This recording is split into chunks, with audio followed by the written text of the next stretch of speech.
your ability and your performance is going to determine how far you climb up.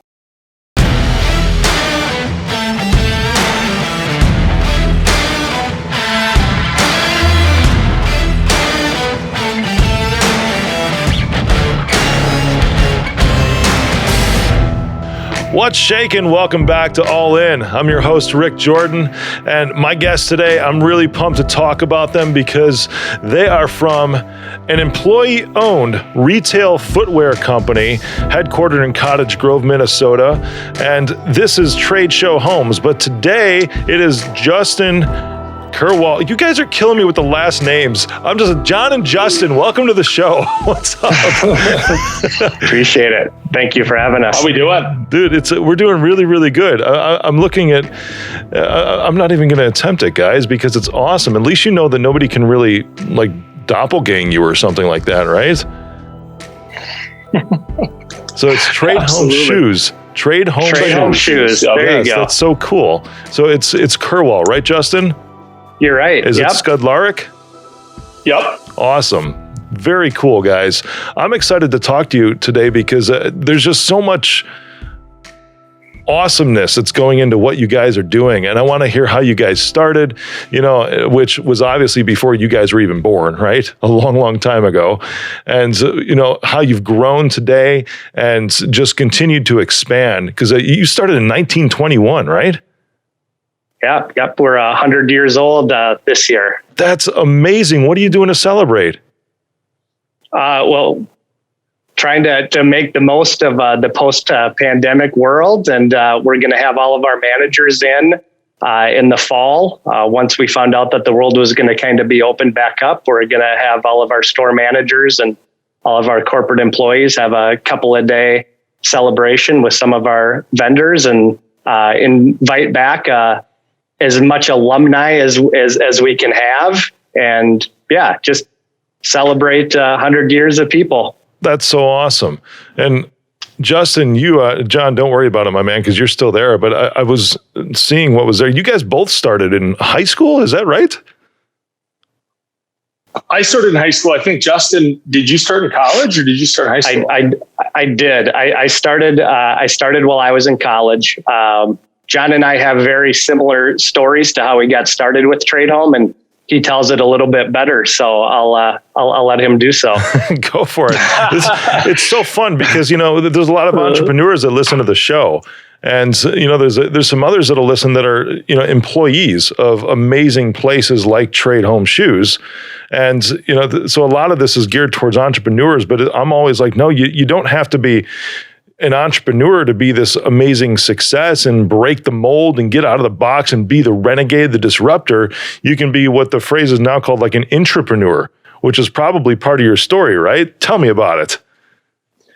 Well, for me, the biggest thing, I started when I was 16 years old in Bismarck, North Dakota. But the thing that kept me with TradeHome throughout the years is the fact that every day is different. And when you talk about an intrapreneur, you have to have an entrepreneurial mindset to be good at TradeHome. You really do. You have to think outside of the box. One of the biggest things that we look for with our team members is the fact that they go out there and they make it happen rather than just waiting for it to happen. So I started when I was 16, started part-time, never thought I'd still be with the company 23 years later. Really, honestly, with all of us, it's all from within. So started part-time, became an assistant, fell in love with the job, enjoyed it, became a manager at the age of 19 and basically oversaw 3 different locations. And now I'm in my 3rd territory as a regional supervisor.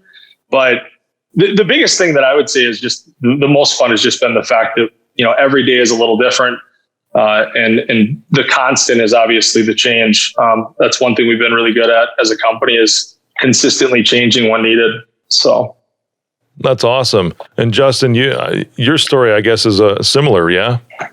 Yeah, very, very similar. Within our core group of people, we talk a lot about how the majority of us fell into an accidental career.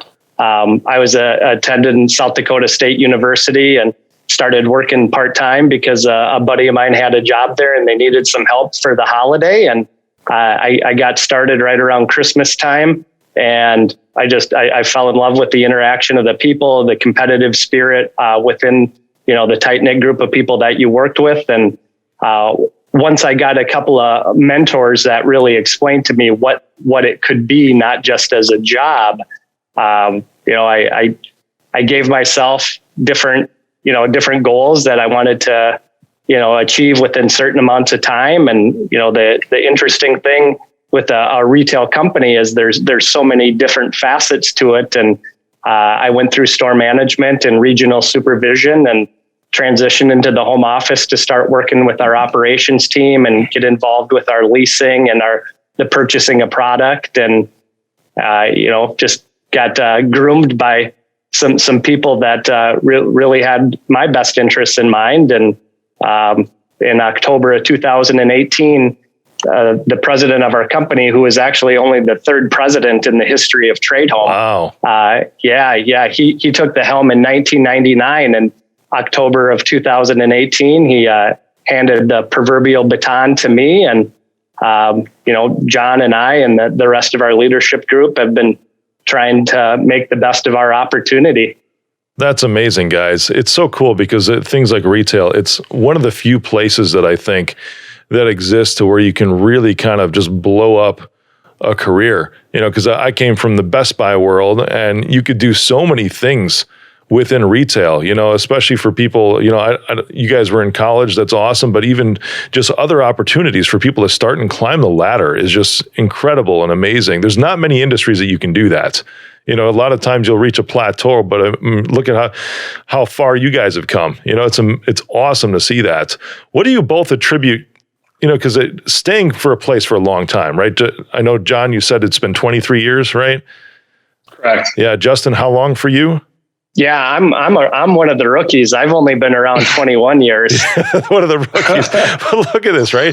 Because something like this is not the only one. It's not normal for 2021 to have any individuals that stay with a single organization for.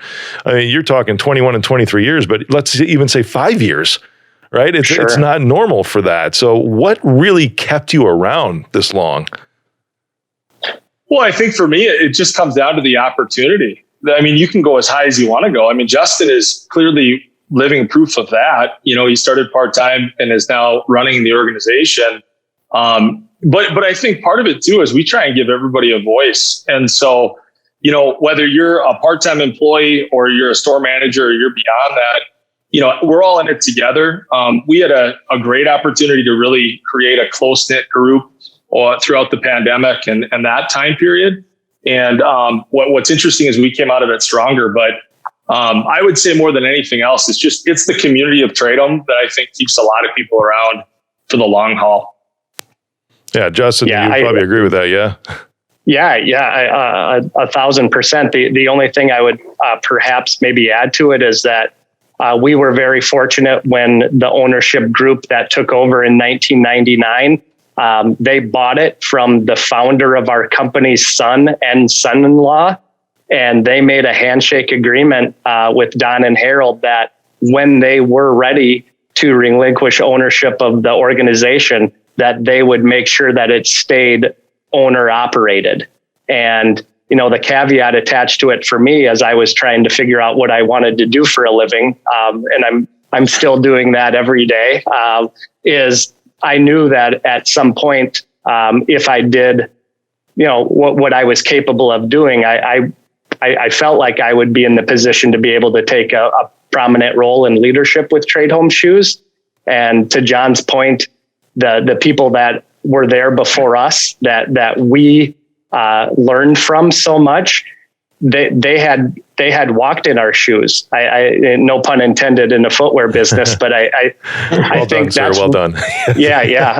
I think that's one of the things that maybe John and I even take for granted is that we never ask anybody to do something that we weren't asked to do at one point, and we were asked to do that by somebody who was also tasked with that job. We don't hire people from the outside to take leadership positions. This is a company where your ability and your performance is going to determine how far you climb up. And when you talk about people in other industries or maybe in either other retail organizations, is all our company ladder spans 24 states.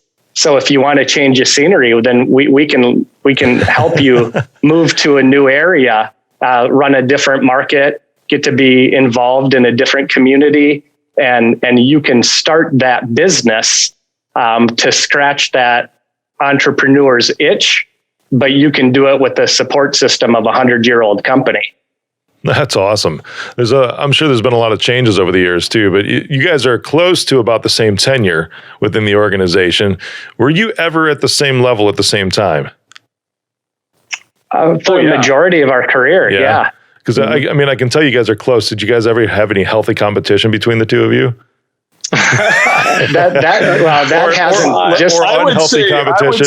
I would say some more than others. But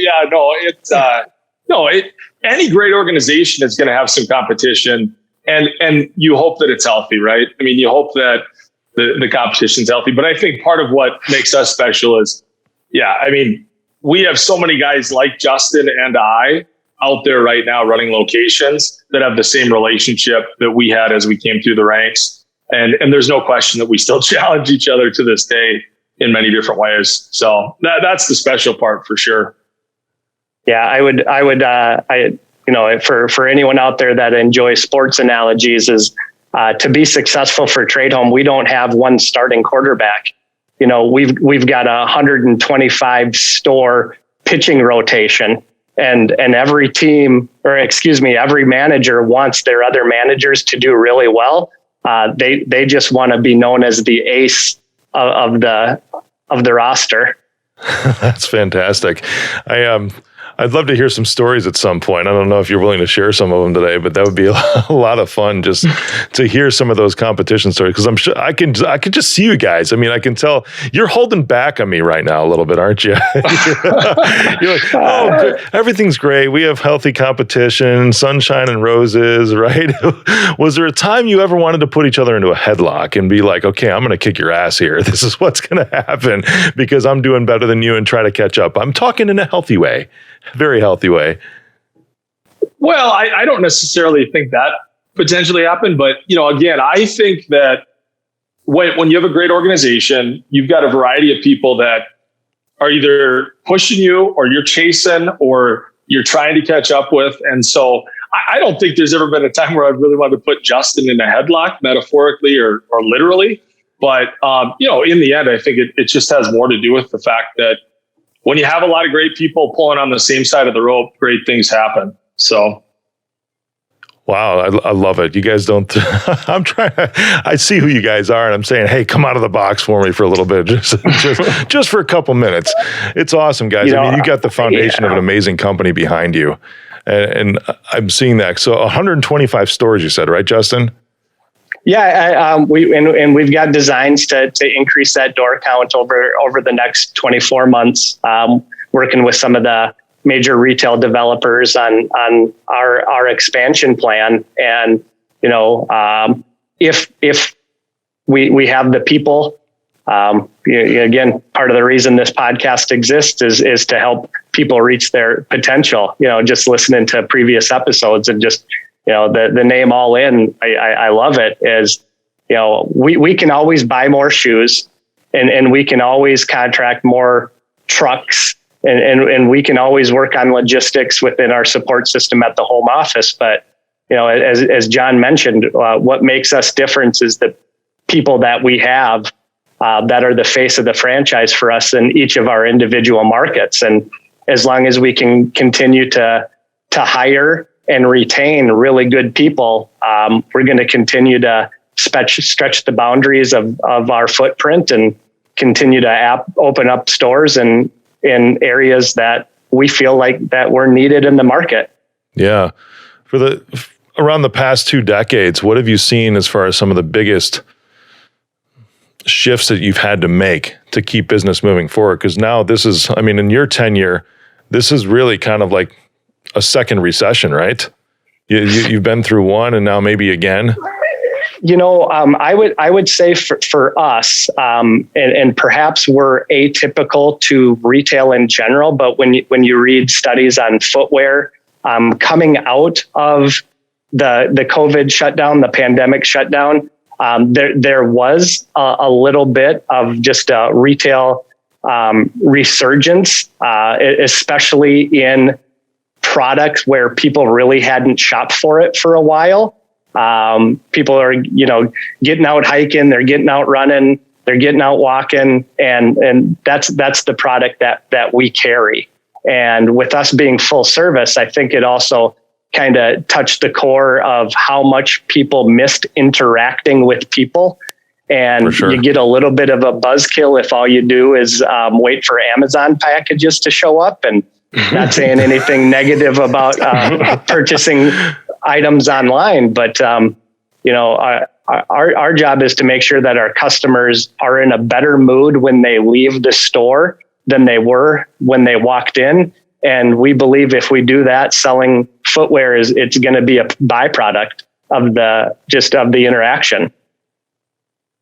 That's awesome. So you didn't, when you shifted this past year, because I'm assuming you had to make some changes, or at least for a couple months, right? When some of the when the state shut down, because your doors, I'm assuming, were closed for a little while in most states. Yep.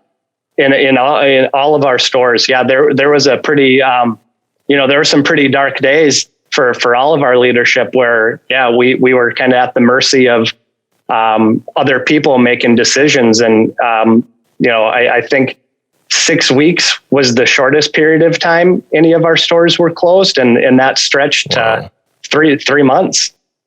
Wow, that's incredible. So from a regional supervisor perspective, right? I'm assuming you've got district managers and then maybe some store managers underneath you. Is that about right, John? Yeah, that'd be correct. Yep. Yeah. What were some creative ways? Because I mean, Justin was saying, it gets a little old waiting for the Amazon boxes. Did you guys shift to any kind of online, push at that point in time? Yeah. So at that point in time, we did open an online store. I think it opened, and correct me if I'm wrong, was it April 2nd, Justin? Yeah. Very beginning. Yeah. Very and beginning. You didn't have one before, right?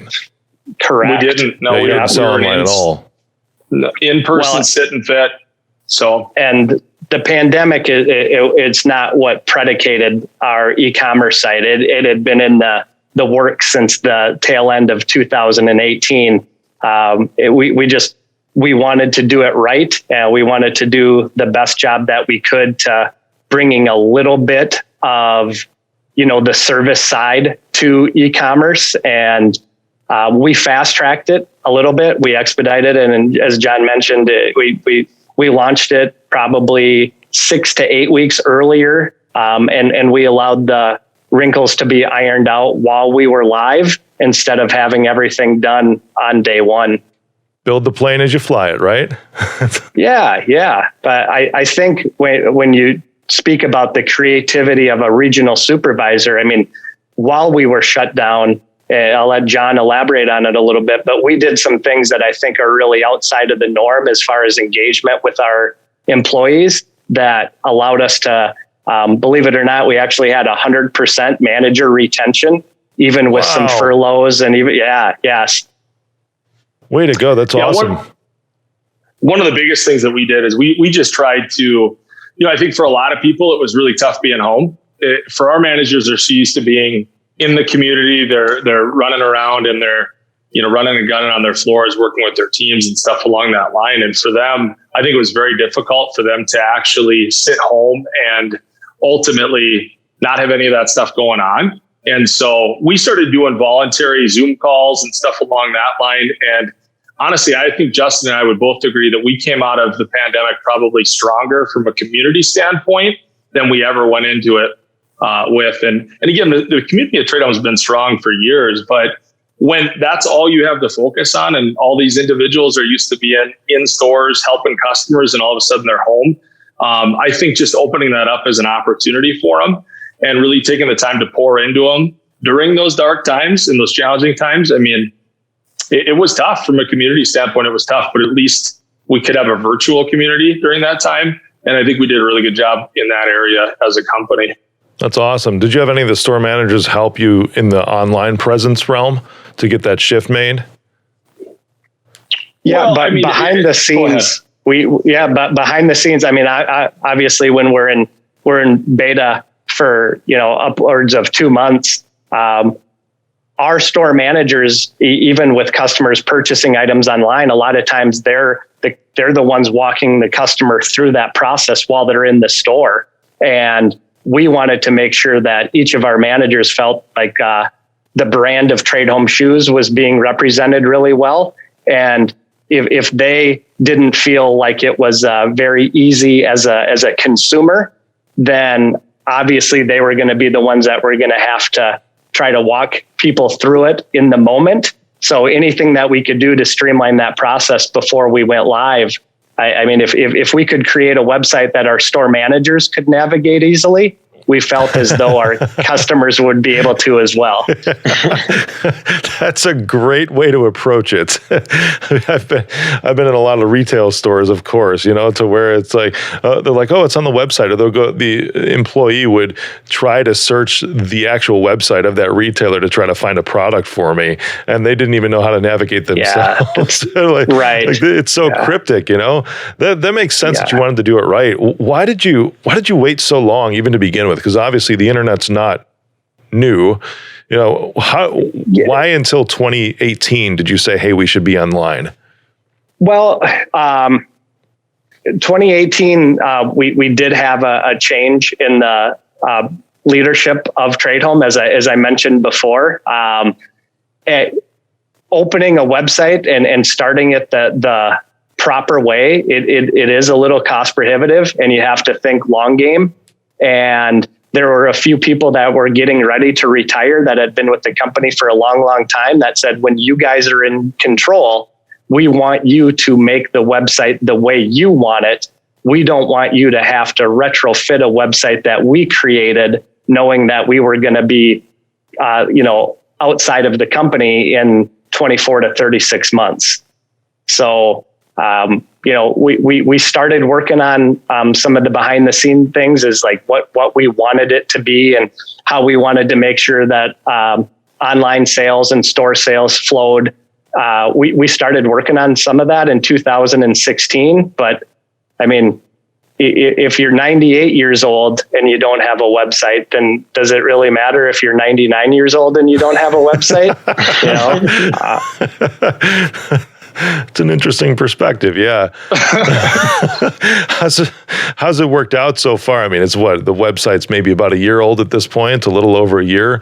Has it bumped your revenue? Have you seen a recovery from the pandemic? Has it complemented? Where do you see it fitting in long term? That was like 8 questions in a row. Yeah, no. From the first time that we sat down and thought about what we wanted our website to be for us, the number one goal of our website is it for it to be a vessel to help customers go into the store to make a purchase.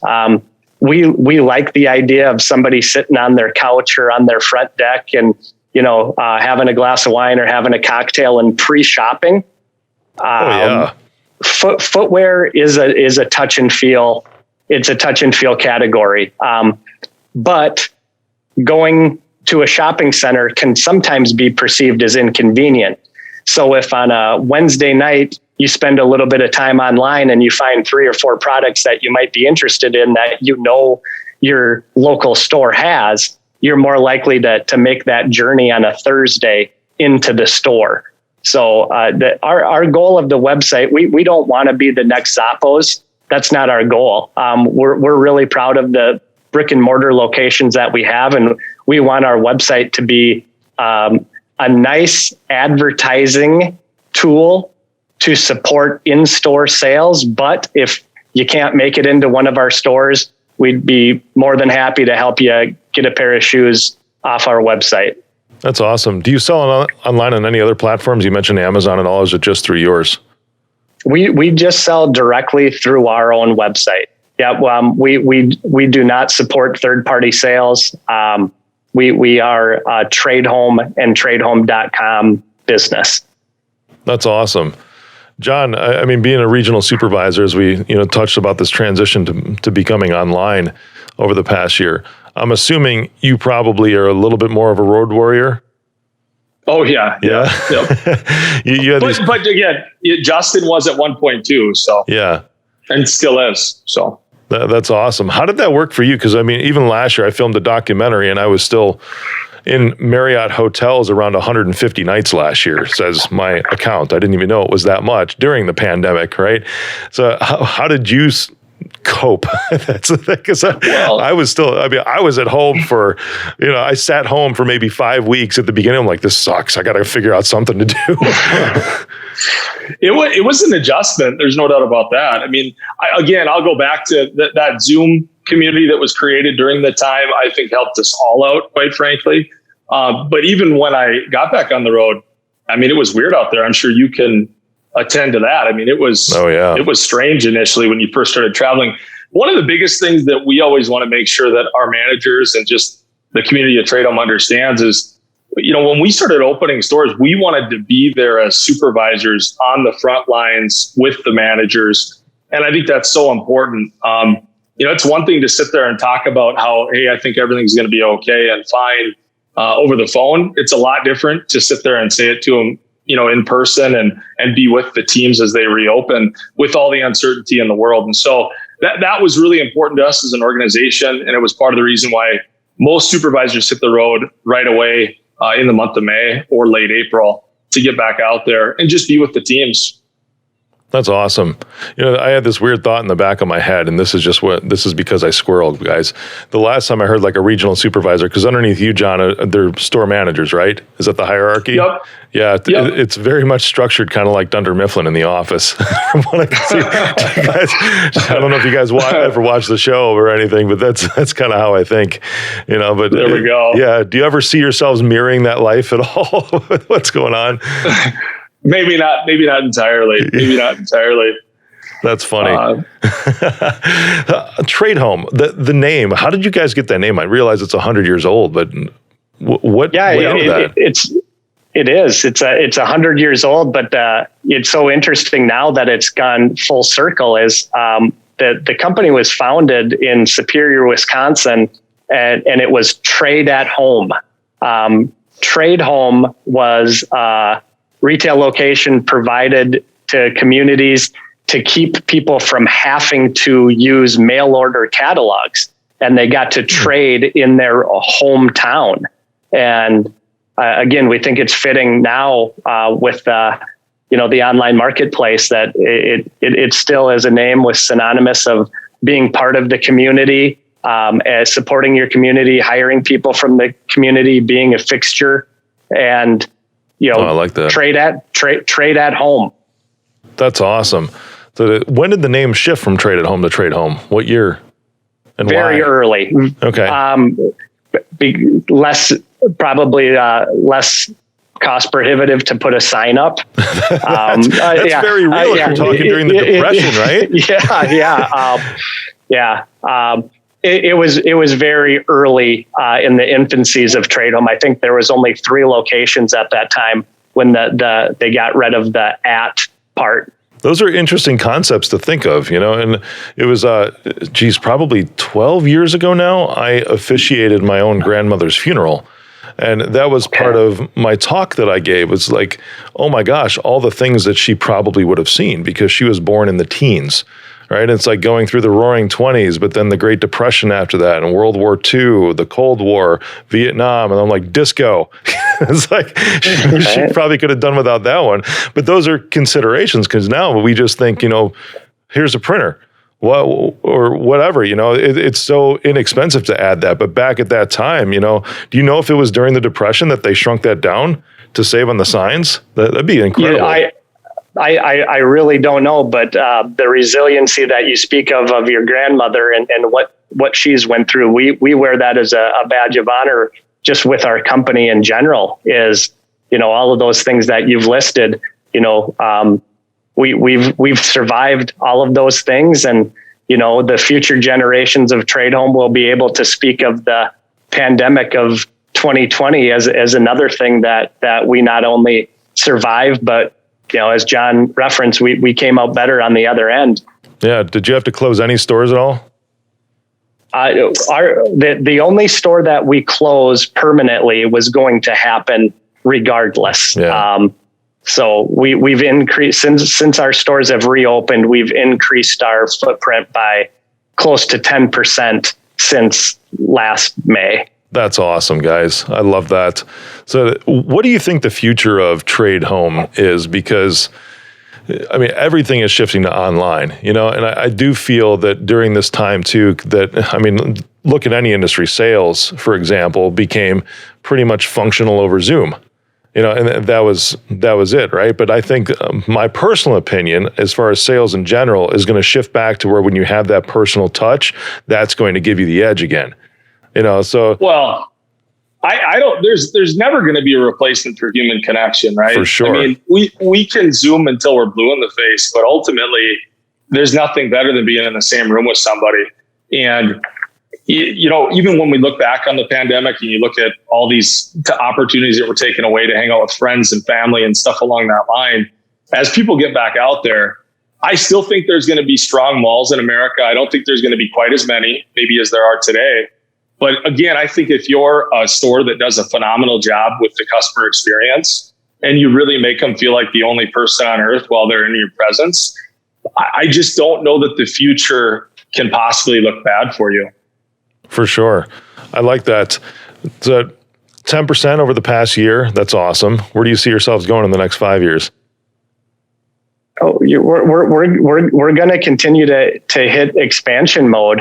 Right now, we've got some brands that are just really, really working for us, and we've made a really conscious effort to carry product that you can't get at a lot of sit and fit retail locations. And Jon talked about the human interaction, but the other thing that's really fun is if you can make retail shopping entertaining and educational, and you can mix in some technology, and perhaps you do a good job of tying your in-store shopping experience with your online shopping experience, that's how you retain customers. And then customers don't look for specific product, they look for stores.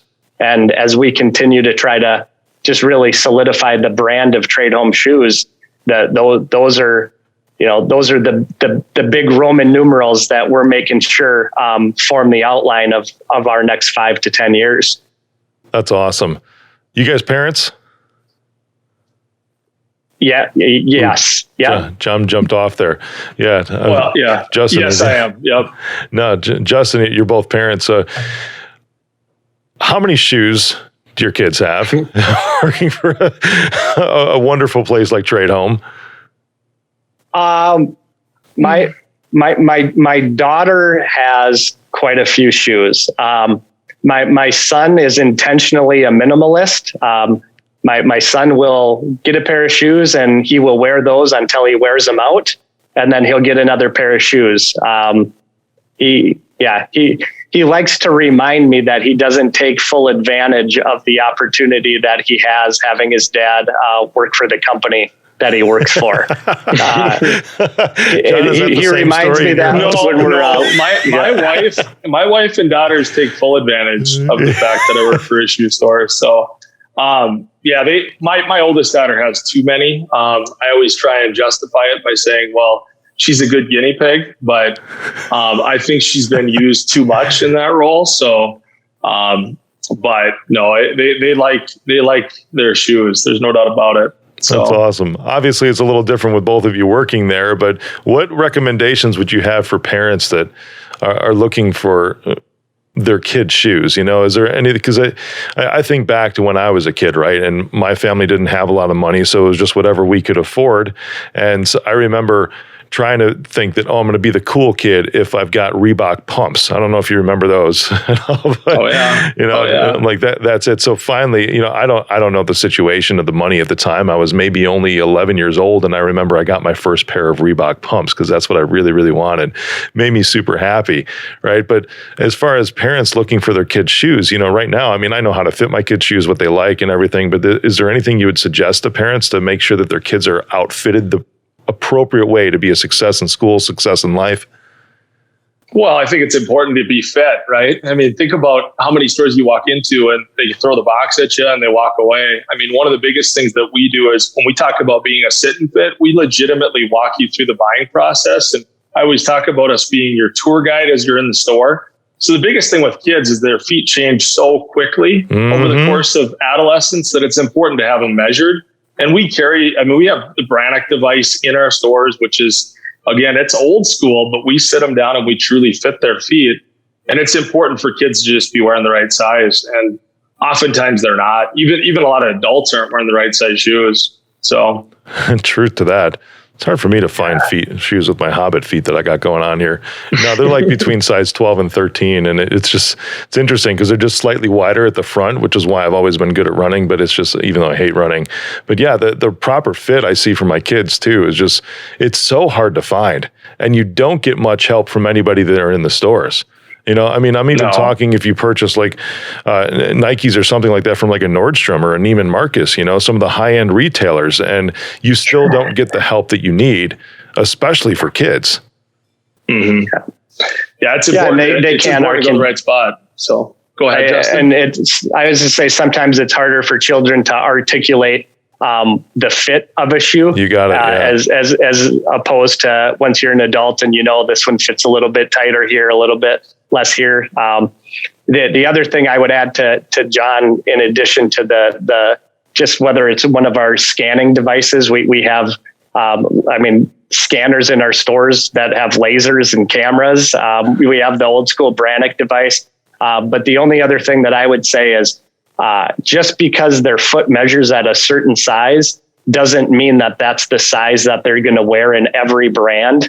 These shoes are made literally in different continents. They're made at different times of the year. The calibration of the machine on a Monday versus on a Friday is never assume that once you get measured that you know what size you wear. Because if all your shoes are the same size, then probably a third of your shoes don't fit. Wow, that's insane. I can tell that too, because there's been some shoes that I've really liked over the years that I've bought 2 pairs of just because I'm like, when these wear out, then I'm going to get, I got the same pair, but then I put on the second pair. I'm like, what is the problem with these things?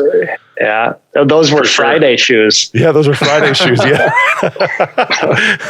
Those were I didn't have too much salt for dinner last night shoes. Right on, guys. So last bit, guys, because I know your name changed from Trade at Home to TradeHome, but you have something that from what I read, has just been launched recently, Trade at Home, Give at Home. Can you tell me more about that initiative?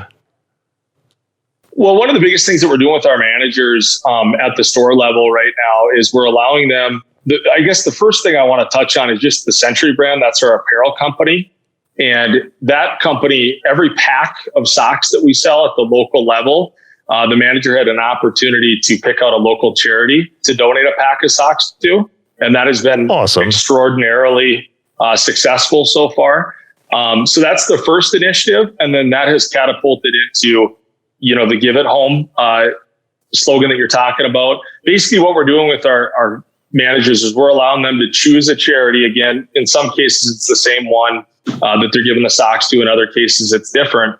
But we're basically allowing them to take a day off.